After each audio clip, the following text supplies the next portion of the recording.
This is Christopher Williams, everybody's motivator, again with you one more time with another episode of While I Was Driving. It's just something I wanted to do, to just talk to y'all when I'm driving here in H-Town or wherever I'm going. But right now I'm on my way to the house. Just got through doing the presentation for Harris County, some at-risk teenagers again, and talking about relationships and talking about goals and dreams, different things like that. But something really interesting came out of our presentation today that I just wanted to share with you. And somewhere in the presentation, I began to talk about what it takes to move beyond the obvious in our lives and to move into the truth of who we really are. Moving beyond the obvious to move into the truth of who we really are. And this was very important to these group of kids that I was speaking to, and I think it'd also be important to you, because a lot of times we live our lives in the obvious.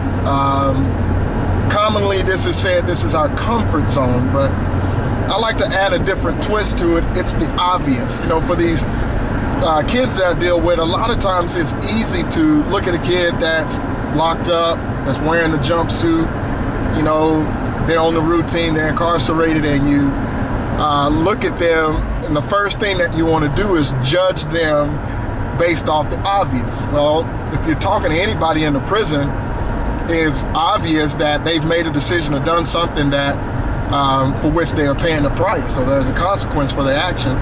And it's, you know, nobody signs up to go to prison. Nobody raises their hand and be like, send me, I want to go.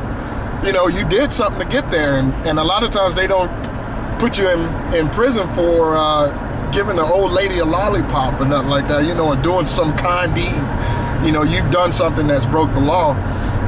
So there's some obvious things in just going into an environment like that, and you're talking to kids like that. But the thing that I pulled out of that today is that, you know, sometimes when you're so involved in the obvious, it's easy to live your life from there. You know, there are some obvious things that I know about me. There's some, I could say my skin color. I'm a black man, and there's some obvious things about that. Well, there are some stereotypes connected to my skin color. Some stereotypes are that all black men are lazy, or that all black men are athletes, or the list goes on. And there are many stereotypes that are connected to cultures and ethnic groups and so forth and so on. And what we have to do, no matter what the label, no matter what the stereotype is, you have to find a way to move beyond the obvious in your life. I don't want to call them comfort zones. I just want to call them those things that seem to be more prevalent, that we pay more attention to, is the obvious. And when you just live from the obvious, what you do, you cut yourself off from the revelation of who you really are on the inside. Those gifts, those talents, those things that has been programmed in you before the foundation of the earth that you possess. You have to move beyond the obvious. And moving beyond the obvious brings you to insight. Insight is this peek. It's not the whole picture, but it's a sneak preview into what it is that you can accomplish, what it is that you can do. What's your flavor? What's your talent? It's like bits and bits of your talents that show up every once in a while. Maybe you'll do something and you'll say, wow, that was cool. And you'll see this little piece pop up in your heart about, hey, you know, I can enjoy doing this. It's insight. It's a understanding that there is something on the inside of me that I can accomplish. Now, the thing about it is that you just don't want to live your life based off insight, about knowing that there are a couple of things that you do. We've been designed for thoroughness and completeness, manifesting gifts, talents to their highest capacity.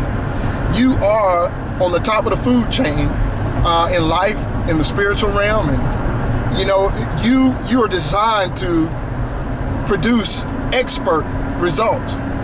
And so when you identify or have insight that there are certain things that are in your life that you possess, what you want to do is you just don't want to stop there, but you want to believe what you see and then act on what you see. Again, I'm going to say that. Believe on what you see. Believe on the insight that's being revealed in you. Believe that you're a musician. Believe that you're an artist. Believe that you're an author. Believe that you're a mother. You're a good father. You're a good mother. Believe that you are a businessman or businesswoman before the business even comes. Believe that you fit the criteria for the promotion before the promotion even comes. Believe that you have the talents. And when you believe that pushes you beyond insight, and it brings you into truth.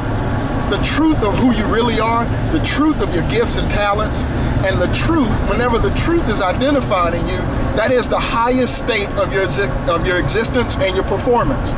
The truth of the matter is that I am a good businessman. The truth of the matter is that I am a great businesswoman. I am a creative musician or creative artist or whatever it may be. That's the truth of the matter. And so as you move out of what's obvious or your comfort zone, pay attention to the insights, those subtle things that you begin to realize about yourself.